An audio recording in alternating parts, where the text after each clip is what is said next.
About egg prices, you may have noticed those are up significantly, and we looked into the reasons why. Yeah, Brittany Flowers is following this story for us. Brittany, you stopped at Herbrooks. What are they saying about all of this? Yeah, Teresa and Donovan, while the price tags on the shelf have become more noticeable recently, leaders with Herbrooks say the driving factors behind these increases actually stem back to last summer.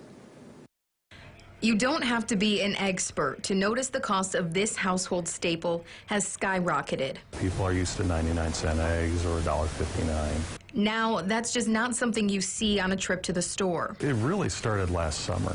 If you go back to last June, we really saw the feed markets explode. Rick Herrera with Herbrooks Poultry Ranch says products like corn and soy meal jumped significantly in cost, which in turn drove up the cost to produce eggs.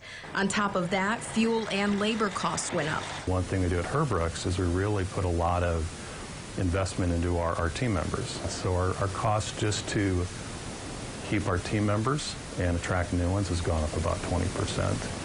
Since June of last year. But the thing that really pushed prices in the last few months, high-path avian influenza. AI has taken out roughly 30 million laying hens nationally. Herrera says that's nearly 10% of the total laying population in the U.S. The illness has caused Herbrooks to ramp up its biosecurity efforts. We went to code red with the first backyard flock that popped up down near Kalamazoo. That means every truck and vehicle gets washed, sanitized, and fogged before they're even allowed on property. Employee movement between farms is also restricted. So far, the efforts are paying off, but Herrera says it's going to take time for flocks that have been impacted to recover. I would say as we hit fall, you'll see egg prices come down and get somewhat back to normal, but they still will be elevated from last year just due to the strict cost of inputs.